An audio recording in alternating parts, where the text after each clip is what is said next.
defining originality.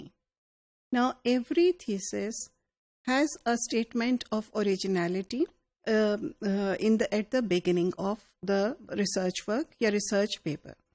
اب وہ statement of originality میں آپ ڈیٹیلز تو نہیں لکھتے ہیں، بلکہ آپ ایک اسٹینڈرڈ اسٹرکچر اکثر یونیورسٹیز کا اپنا ہوتا ہے جس کے اندر آپ یہ بتاتے ہیں کہ جو کام آپ نے کیا ہے وہ آپ کا اوریجنل ہے. Now the question is, what do we mean by original and what do we do in our research work that we can claim کہ the work is original؟ تو کچھ چیزیں ہیں جس کے بیسس پہ کام کو اوریجنل کہا جاتا ہے.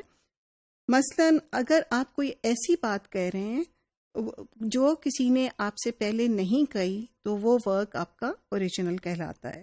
اسی طرح if you move into an empirical research وہ ریسرچ ہوتی ہے جو کہ فیلڈ میں جا کر پرائمری ڈیٹا اکٹھا کر کے آپ کرتے ہو. اگر آپ نے وہ کام کیا ہے، فیلڈ ورک کیا ہے جو کہ ڈیٹا آپ کے پاس پہلے نہیں تھا اور وہ ڈیٹا آپ نے اکٹھا کر کے اس کے اوپر ریسرچ کی ہے، دین your work is original.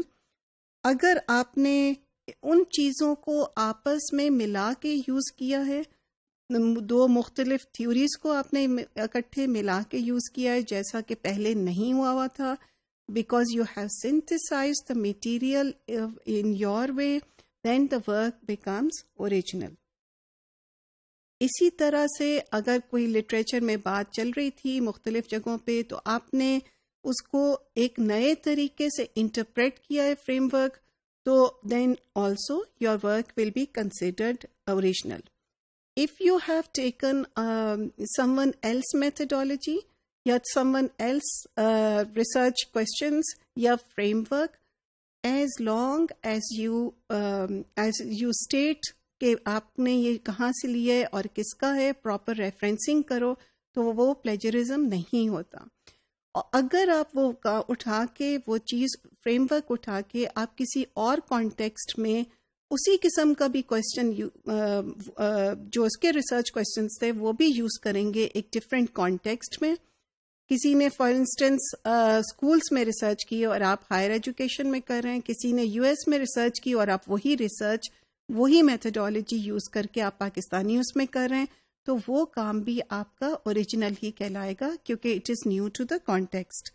If you take up an existing technique اور آپ اس کو تھوڑا سا ماڈیفائی کر کے یوز کرتے ہو یا ایک نئے طریقے میں یوز کرتے ہو، نئے ایریا میں یوز کرتے ہو، تو وہ بھی آپ کا کام اوریجنل کہلائے گا. فار انسٹنس کوئی چیز کسی چیز کی اسیسمنٹ کے لیے یوز ہوئی اور وہ آرگنائزیشنس میں جس کا زیادہ اس کا کام ہوا ہے اس فریم ورک کا، آپ وہ فریم ورک اٹھا کے ایجوکیشن کی فیلڈ میں یوز کرتے ہیں تو وہ بھی the work is original.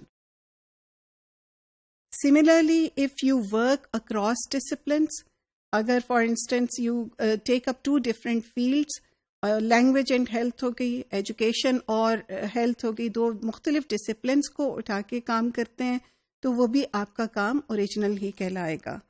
If you are focusing on topics that people in your discipline have not explored before، تو وہ ایک گیپ تھا ریسرچ میں جس کو آپ کی اسٹڈی نے فلفل کیا، تو تب بھی آپ کا ورک اوریجنل ہی کہلائے گا. اسی طرح سے there was a body of existing knowledge، لیکن آپ نے اس نالج کو ٹیسٹ کیا ایک اور کانٹیکسٹ میں، تو بھی آپ کا جو کام ہے وہ اوریجنل ہی کہلائے گا. So anything that you add on your own to the existing knowledge will be considered original. So when you write down a piece of information that was not there before, your work will be original and you can claim originality.